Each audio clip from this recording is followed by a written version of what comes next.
তো বন্ধুরা, এটা একটু পুরনো ভিডিও।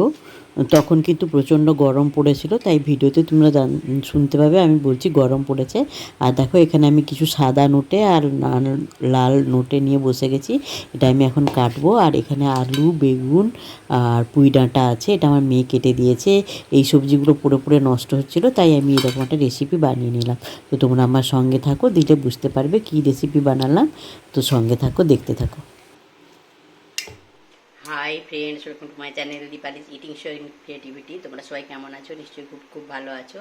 আমিও মোটামুটি আছি, তবে খুব ভালো নেই, কেননা আবার গরমটা ঘুরে এসছে। তো আর একটু বৃষ্টি হলে তবে গিয়েই হয়তো মানে কি বলবো, একটু ভালো থাকবো। তো দেখো, আবার আজকে একটা রেসিপি নিয়ে চলে এসেছি তোমাদের কাছে। তো সেই রেসিপিটাই শেয়ার করতে চলে এলাম রান্নাঘরে। নিশ্চয়ই বুঝতে পারছো, রান্নাঘরেই এসে গেছি। চাটাও খেয়ে নিচ্ছি, যেটাই খাই আমি ওই লাল চাই খেয়ে নিচ্ছি। আর দেখো, রেসিপিটা আমি অনেক দিন পরে এটা বানাচ্ছি, মানে এরকম রেসিপি আমি অনেক দিন হয়ে গেল বানাইনি, তাই ভাবলাম আমি যখন বানাচ্ছি তখন বন্ধুদের সঙ্গে শেয়ার করি। তো রেসিপিটা কিন্তু হচ্ছে কি বলো তো, শাক, বেগুন, আলু, পুঁই ডাঁটা, মানে যেগুলো মানে বাড়তি সবজি হয়ে গেছিলো আর কি, মানে দেখলাম অনেকটাই সবজি ফ্রিজে জমে গেছিলো। তো ভাবলাম যখন এই সবজিগুলো এরকম আছে, আর তোমাদের দাদাভাই আজকে মাছ এনেছে, কাতলা মাছ কাটিয়ে এনেছে, তো ওর অনেকটাই তেল আছে, তো ভাবলাম এই সবজিগুলো কেন নষ্ট হয়ে যাবে, ফেলে দেবো, সব কিছুই তো কিনতে পয়সা লাগে বলো। তো তাই ভাবলাম যে ওগুলো দিয়ে ওই মাছের তেল দিয়ে একটা রান্না করে ফেলি। তো সেটাই রান্না করব। তো যখন এরকম আবার একটা অনেকদিন পরেই রান্নাটা করছি, তাই ভাবলাম তোমাদের সঙ্গেও শেয়ার করে নিই। তো তোমরা দেখতে থাকো আমি কিভাবে রান্না করছি, আর ভালো লাগলে কিন্তু অবশ্যই তোমরা রান্না করেও খেও। আর এই সময় বলে রাখি, পুরনো বন্ধুদের অসংখ্য ধন্যবাদ আমার সঙ্গে থাকার জন্য। তোমরা এইভাবে আমার সঙ্গে থেকো, আমিও তোমাদের সঙ্গে আছি। আর নতুন বন্ধুদের বলছি, যারা আমার চ্যানেলটা ভিজিট করতে আসছো, তারা আমার চ্যানেলটাকে সাবস্ক্রাইব করে থেকে যেও, আর বেল আইকনটা অবশ্যই ক্লিক করে দিও, যাতে আমার ভিডিওগুলো দেওয়ার সঙ্গে সঙ্গে তার নোটিফিকেশান তোমাদের কাছে চলে যায়। তোমরা খুব ভালো মানে আমার সঙ্গে থেকো, আমি তোমাদের সঙ্গে আছি। আর পুরনো বন্ধুদেরকে বলছি, তোমরা পুরনো নতুন সব বন্ধুদেরকে বলছি, অবশ্যই কিন্তু একটা লাইক দিয়ে দেখো, আর একটা মিষ্টি কমেন্ট করো, আর বন্ধুদের সঙ্গে শেয়ার করো। তো চলো তাহলে আমি মেন রান্নায় চলে যাচ্ছি, তোমরাও আমার সঙ্গে চলো। আর প্রথমে তো একটু দেখিয়ে দিলাম যে আমি শাকটা কাটবো। ওটা হচ্ছে নোটের শাক, একটা হচ্ছে লাল নোটে, একটা হচ্ছে সাদা নোটে, ওই দুটো নোটে শাক। সাদা নোটেটা তবু একটু ভালো ছিল, আর লাল নোটেটা না অনেক দিন হয়ে গেছিলো। আর আলু, বেগুন আর পুঁই ডাঁটাটা যেতে গেলে ওটা আমার মেয়ে কেটে দিয়েছে। তো চলো তাহলে আমি রান্নায় চলে যাই একদম, আর বেশি কথা বাড়াচ্ছি না, সঙ্গে থেকো শেষ অবধি কিন্তু, ঠিক আছে? চলো।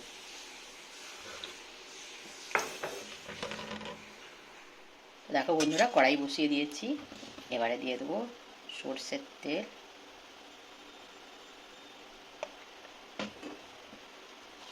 তারপর দেবো 5 ফোড়ন,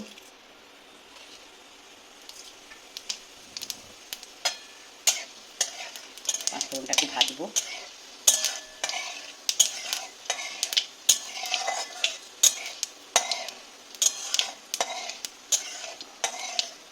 প্রচণ্ড গরম বাইরে, প্রচুর রোদ উঠেছে, জানলা দিয়ে দেখতে পাবে কিনা জানি না, প্রচুর রোদ।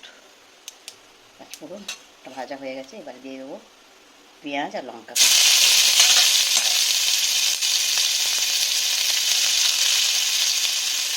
এই পেঁয়াজ লঙ্কা কিছুটা ভাজার আগেই যেটা আমি দেবো ওর সঙ্গে অ্যাড করবো, তোমরা দেখতে থাকো। এই দেখো, এই মাছটাই এনেছে মানে দাদাভাই, তারপরে সেটাকে এনেছে, তো এখানে অনেকটাই তেল আছে, ঠিক আছে? কতটা তেল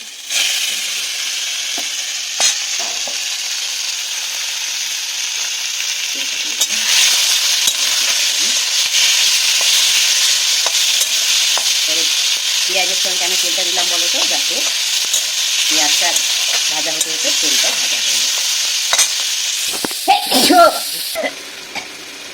দেখো, মনে হচ্ছে এত তেল লাগবে।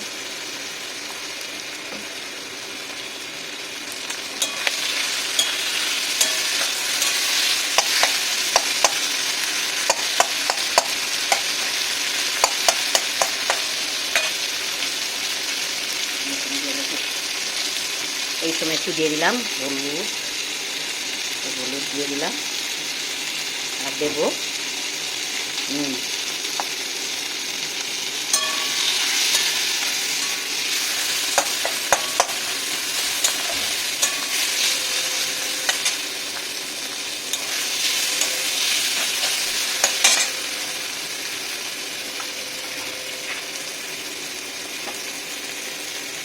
এবারে যে আলু বেগুন আর কুমড়াটা কেটে রেখেছিলাম ওটা দিয়ে দিই।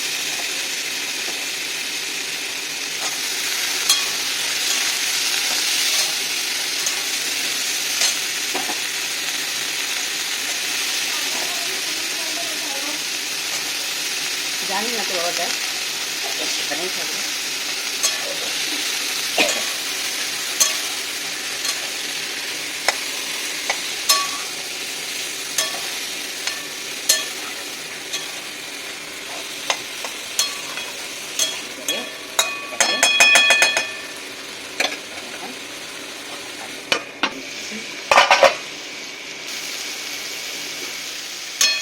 ঢাকাটা খুলে দিলাম, খুব একটা জল বেরোয়নি, তবে মাছের তেলটা থেকে তেল বেরিয়েছে।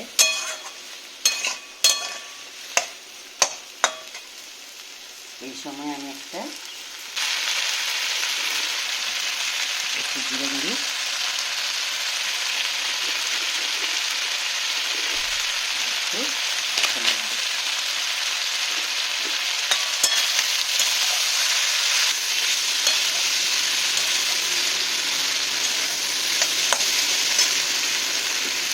এবারে মোটামুটি আমার কষানো হয়ে গেছে। এবারে দেখো এই যে শাকগুলো আমি কেটে রেখেছি শাকটা দিয়ে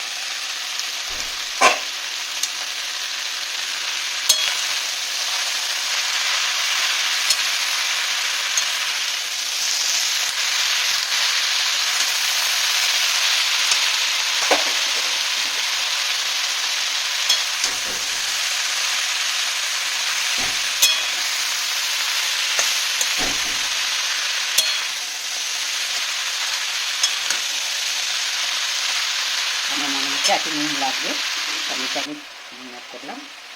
আর তারপরে যেটা অ্যাড করবো সেটা হচ্ছে একটু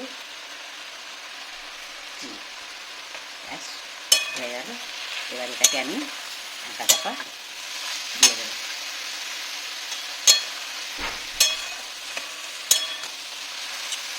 একটু আঁচটা কমিয়ে দিলাম, দিয়ে একটা এখন আমি ঢাকা চাপা দিয়ে রেখে দেবো, তারপর আবার আসছি। তো দেখো এবার আমি ঢাকা খুলছি, কীরকম হয়েছে ব্যাপারটা, প্রায় হয়ে এসছে, আর একটু হবে, ডাটাগুলো হ্যাঁ সেদ্ধ হয়ে গেছে। তো আমার এতে কিন্তু একটু জল দিইনি আমি, জল লাগবেও না। দেখো সব কিছু কি সুন্দর সেদ্ধ হয়ে গেছে, ওই শাক থেকে যে জলটা বেরিয়েছে ওই জলেই কিন্তু হয়ে গেছে। আমি ভেবেছিলাম শাকগুলো অনেক দিন হয়ে গেল, হয়তো জল বেরোবে না, কিন্তু এই তরকারিটা অ্যাকচুয়ালি জল না দিয়ে রান্না করলেই কিন্তু টেস্টটা আসে। তো দেখলাম দেখো জল দিতে হলো না, ওই শাকগুলো থেকেই জল, শাক আর সবজিগুলো থেকেই জলটা বেরিয়ে গেছিলো। তো ওটা থেকে আমার রান্নাটা মোটামুটি হয়ে গেল, আমাকে এক্সট্রা জল আর এখানে অ্যাড করতে হলো না।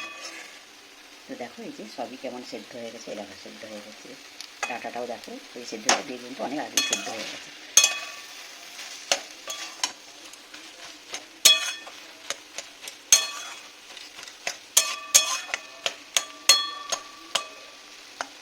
অনেকদিন পরে রান্না করছি তো বুঝতে পারছি না এটা খেতে কেমন হবে। তবে আগে যখন আমার মা রান্না করতেন, এটা মা ঠাকুমা, তখন দেখতাম খুব সুন্দর টেস্টি হতো। তখন আমি গ্যাসটা অফ করে দিলাম। দেখো কেমন হয়েছে এটা কিন্তু তোমরা আমাকে অবশ্যই কমেন্ট করে একটা জানিও। আর একটু চেখেছিলাম তো দেখলাম টেস্টটা ভালোই আসছে, তবে খালি মুখে খাওয়ার থেকে না এটা গরম গরম ভাতে দারুণ লাগবে খেতে, টেস্টি।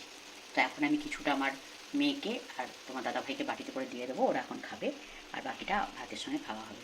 দেখো এটা হচ্ছে আমার আলু বেগুন পুইনাটা, লাল নোটে আর সাদা নোটে আর মাছের তেল দিয়ে একটা চচ্চড়ি আর তরকারি, দারুণ কিন্তু, এরকম বানিয়ে তোমরাও খেও।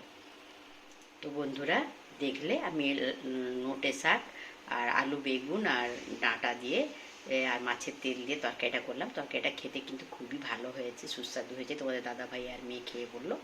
তো এমনি মুখে খাওয়ার থেকেও কিন্তু ওটাকে যখন ভাত দিয়ে খাবে না তখন আরও টেস্টি লাগবে। তো ঠিক আছে, তোমরা কিন্তু ভালো লাগলে এরকম বানিয়ে খেও, আর সবাই আমার সঙ্গে থেকো, ভালো থেকো। Good afternoon, by.